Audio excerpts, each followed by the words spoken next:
We have been taught, and it is correct, time is gold. We have been taught, and it is right, that time is money. That is why lazy people are reprimanded for wasting their time. Nagsasayang ka lang ng panahon. Nag-aaksaya ka ng oras. Kauulit. Time is gold. Do not waste time. We became slaves of our schedules. But there is something more important than time. There is something more precious than gold. It is true that the face of your watch is important. But do not forget that the face of the person seated to you is more important than the face of the watch. It is true that time is gold and gold is precious. But time and gold are not absolute. There is somebody more important than time. And who is that? Our timeless God. There is something more important than gold or silver or diamond. And who is that? God, our treasure. So ngayong araw na ito, tingnan natin ang ating buhay. Bakit ka palaging nagmamadali? Why are you always hurrying? There are many reasons. The slaves of the landowner in the gospel were hurrying. They wanted to remove the weeds right away. Nagmamadali kasi baka tumubo kasama ng mga trigo. Balik ako sa aking tanong. Bakit maraming nagmamadali? May iba-ibang dahilan. At kailangan nating intindihin kung bakit. First, many of our countrymen are in a hurry because the suffering is too much. Many of us are in a hurry because we are so concerned about the present, because we are not sure if we will still see tomorrow. We are not sure if the future will still welcome us. That is why we are in a hurry, because the misery is too much, the suffering is too much. And my dear brothers and sisters, when the poor are suffering, please do not judge that the poor have no discipline. No. The poor are suffering, but they are not less disciplined. The poor are suffering and they're in a hurry because they might not see tomorrow anymore. Parang wala nang kinabukasan. Kaya kapag nakakita ng pagkain, nagmamadali. Kapag nakakita ng ayuda, nagmamadali. Kapag nakakita ng tutulong, nagmamadali. At nakikipag-agawan. Kapag nakakita ng jeep na pwedeng sakyan papasok, nakikipag-agawan. It is not because people are not disciplined. It is because suffering is too much. And that is why we feel that tomorrow might not come anymore. Do you remember the good thief? Do you remember the bad thief? The good thief said, "Remember me when you come into your kingdom." The bad thief said, "If you are the Son of God, come down from the cross, save yourself and us." He was suffering. Nailed to the cross, hands and feet. Can you blame him for mocking? It is wrong to mock, but it is understandable because suffering is too much. Do you remember Martha and Mary asking the Lord to heal Lazarus and prevent the death? That is why when the Lord went to Bethany and Lazarus had already died, may konting tampo.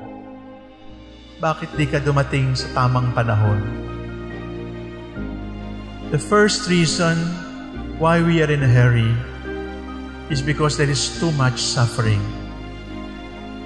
If you're suffering from sickness in the hospital, di ka ba magmamadaling umuwi?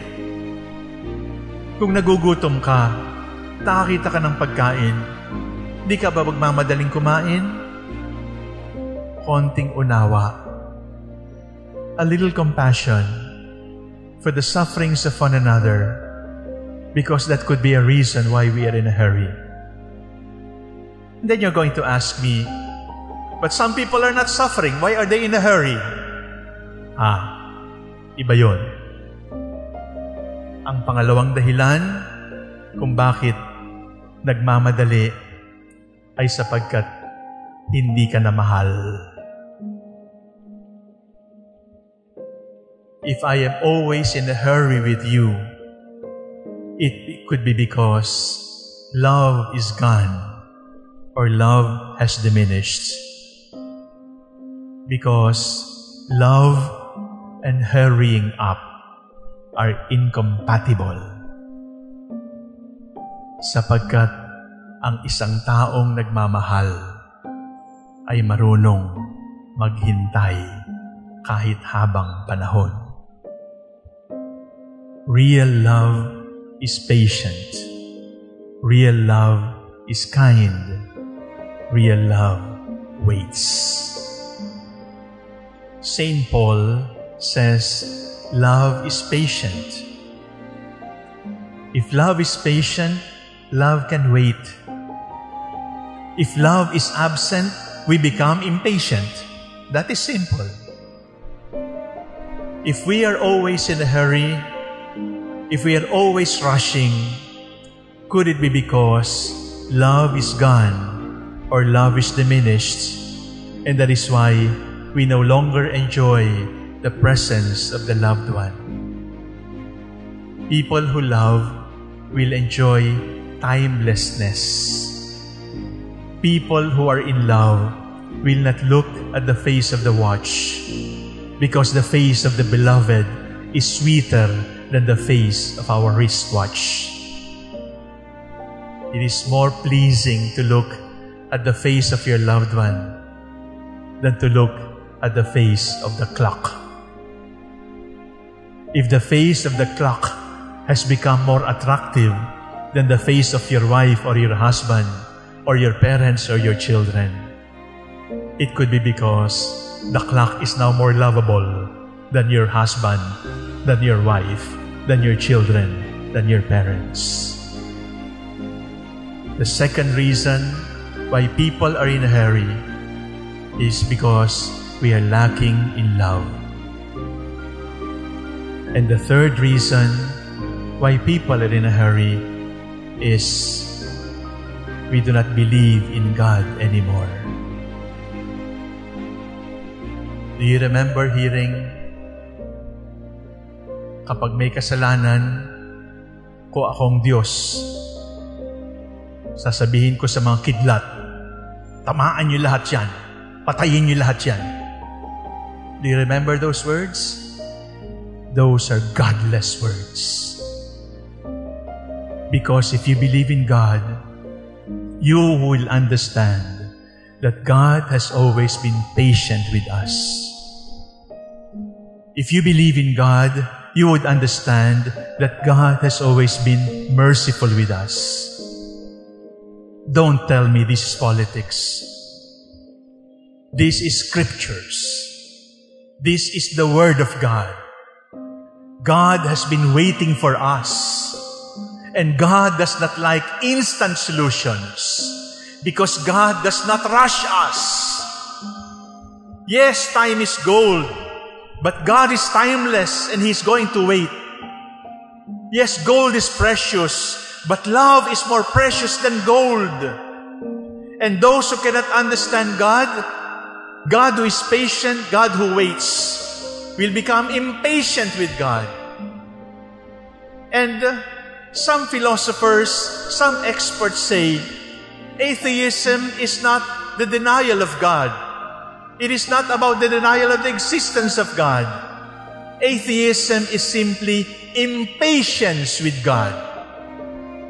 We are impatient with God because we want God to intervene and solve our frustrations and heal all sick people. We want God to solve all our problems, to solve all our hunger. We want God to rush. And when God does not answer us according to our time, we say, hindi totoong Diyos yan. Meron akong sariling Diyos. My dear brothers and sisters, if we can create a God who will answer everything that you ask for, that is not God. You have become God because you are commanding God and telling God what to do. When God does not always answer us, and when God allows us to live in our helplessness, in our weakness, in our frustrations, in our disappointments, when God allows crucifixions to continue, why? It is not because God is purifying us. No! Huwag niyong sasabihing, nililinis ka lang ng Diyos. Hindi po. Ang ginagawa lamang ng Diyos ay tinuturo sa iyo ang tamang panahon.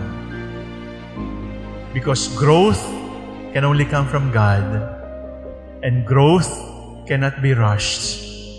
Growth has its own rhythm.